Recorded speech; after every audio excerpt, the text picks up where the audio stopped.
Let's talk about a massive crisis that's unfolding right now, one that links global politics, the fate of entire nations, and even the food on your plate.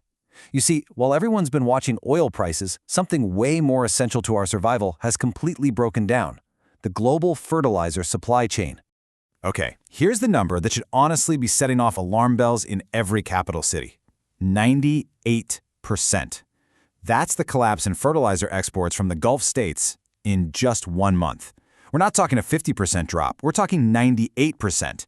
It's a near total shutdown, and it's kicking off a chain reaction that we really need to get our heads around. And this really gets to the heart of the problem.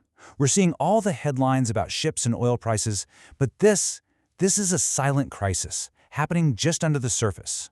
You know, unlike oil, we don't have strategic reserves of fertilizer. There are no emergency pipelines. No one's sending military escorts for these shipments. The world was just completely unprepared for this. So, how on earth did we get into this mess? How did the world's entire food supply become so fragile?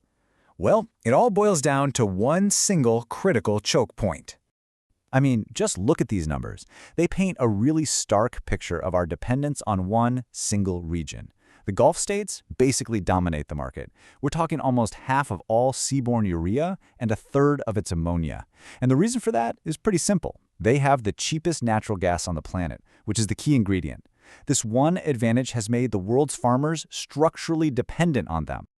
And here it is. This is the core vulnerability. 100% of all those exports, every last bag, every single kilogram, has to pass through one narrow body of water, the Strait of Hormuz. There are no other options. You can't just pump ammonia, which is a hazardous gas, through an oil pipeline. There's no way to truck it overland. It's Hormuz, or it's nothing. And just to be crystal clear, we're not talking about some minor commodity here. Nitrogen fertilizer is literally responsible for feeding half the human population. Without it, crop yields just fall off a cliff. We actually got a little preview of this back in 2022 during a much smaller disruption, and that alone pushed millions into food insecurity. What's happening now is on a totally different level. So this breakdown of the supply chain isn't just about dollars and cents. It's quickly escalating into a human catastrophe, one that's measured in lives. The United Nations has put out a really grim warning. They're saying if this shutdown lasts for more than 8 weeks, we could see an additional 45 million people facing acute food insecurity. That's the direct human price of the supply chain failure. And look, this impact won't be spread out evenly. Not at all. The pain is going to be concentrated in the most vulnerable places: Sub-Saharan Africa, South Asia, and Southeast Asia. These are the regions where millions of small farmers rely on affordable fertilizer to survive. They simply can't afford a massive price spike for whatever alternative supply is left. They're going to get hit first, and they're going to get hit the hardest. What makes this so incredibly urgent is the brutal, unforgiving calendar of agriculture. Farmers, especially in the Northern Hemisphere, they need that fertilizer right now for the spring planting season. By the time we get to June, that window slams shut. You can't just go back and add more fertilizer in July. The year's lower harvest gets locked in, and there is absolutely nothing anyone can do about it.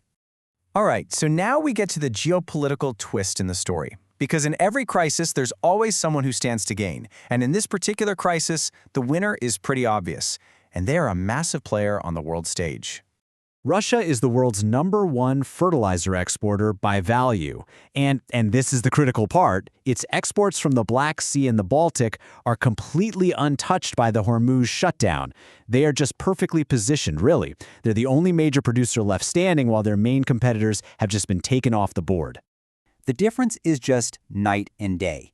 While the Gulf producers are watching their shipments stop and their contracts get canceled, Russia's supply is flowing without a problem. And they're not just filling in a temporary gap here. No, they are methodically capturing market share and influence that the Gulf might actually never get back. This isn't just luck. It's a strategic opportunity, and they are seizing it. And they are not wasting any time.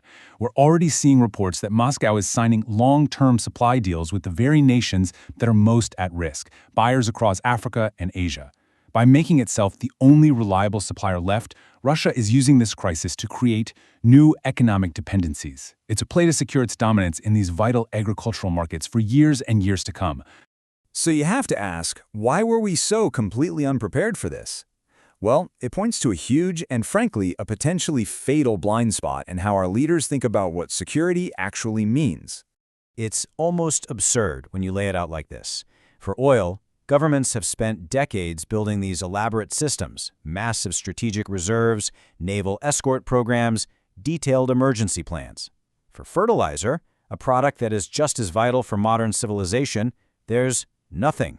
Absolutely nothing. It was a total failure of imagination, a failure to see that the food supply chain was every bit as fragile as the energy supply chain. You see, when there's an oil shock, you feel it right away at the pump.